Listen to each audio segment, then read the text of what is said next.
Indian super ലീഗിന്റെ അവസ്ഥ ഇപ്പോ നല്ല രൂപത്തിൽ വന്നേനെ. പക്ഷെ ഇപ്പൊ കേൾക്കുന്ന ന്യൂസുകൾ എന്ന് പറയുന്നത് ഇന്ത്യൻ ഫുട്ബോള് വീണ്ടും കഴിഞ്ഞ വർഷം ഉണ്ടായിരുന്ന അതേ സ്ഥിതിയിലേക്ക് തന്നെ പോകുകയാണ് എന്നാണ് ഇപ്പൊ നമുക്ക് ഫീൽ ചെയ്യുന്നത്. കാരണം എന്ന് വെച്ചാൽ ഇപ്പോൾ വീണ്ടും AFFന്റെ ഓരോ പ്രശ്നങ്ങൾ വന്നിട്ടുണ്ട്. അപ്പൊ ഇതോടുകൂടി ഇന്ന് കുറച്ച് അപ്ഡേറ്റുകൾ വന്നിട്ടുണ്ട്. അപ്ഡേറ്റ് എന്ന് പറയുന്നത് വളരെ ബ്രേക്കിംഗ് ആയിട്ടുള്ള അപ്ഡേറ്റ് ആണ് 24 പറഞ്ഞത്. മലയാള മാധ്യമം 24 പറയുന്നു, കേരള ബ്ലാസ്റ്റേഴ്സ് ഷട്ട് ഡൗൺ ചെയ്യാൻ പോവുകയാണ്. ക്ലബ്ബ് ഉടൻ തന്നെ ക്ലബ്ബ് അടച്ചു പൂട്ടും എന്നാണ് ഇപ്പൊ റിപ്പോർട്ടുകൾ പറയുന്നത്. എന്ന് വെച്ചാൽ ഇപ്പം വളരെ സാമ്പത്തിക പ്രതിസന്ധിയിലാണ് പോകുന്നത് കേരള ബ്ലാസ്റ്റേഴ്സ്. അതുപോലെ തന്നെ മറ്റ് ക്ലബ്ബുകളുടെ കാര്യവും പറഞ്ഞിട്ടുണ്ട്. ചെന്നൈ, ഒഡീഷ FC തുടങ്ങിയ ക്ലബ്ബുകളൊക്കെ സാമ്പത്തിക പ്രതിസന്ധിയിലാണ്, വളരെ മോശം അവസ്ഥയിലാണ്. അത് കൊണ്ടുവന്നത് AFF തന്നെയാണ്. അതുപോലെ തന്നെ ഒരു important update Marcus Mergulhao report ചെയ്തിട്ടുണ്ടായിരുന്നു.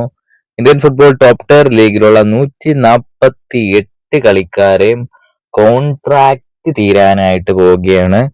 അതിൽ 20 താരങ്ങളും നാഷണൽ ടീം പ്ലേയേഴ്സ് ആണ്. പിന്നെ ഫോമർ ഇന്റർനാഷണൽ പ്ലേയേഴ്സിന്റെ ഒക്കെ കാര്യമാണ് പറയുന്നത്.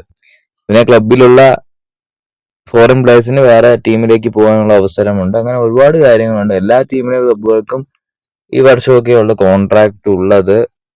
അതുകൊണ്ട് തന്നെ കൂടുതൽ നല്ല രീതിയിൽ തന്നെ AFF കാര്യങ്ങൾ മുമ്പോട്ട് പോയേ പറ്റൂ. ഇല്ലെങ്കിൽ ISLന്റെ അവസ്ഥ വീണ്ടും ഇങ്ങനെ ആയിപ്പോവും. പിന്നെ AFF തന്നെ നടത്തേണ്ടി വരും തട്ടിക്കൂട്ട്.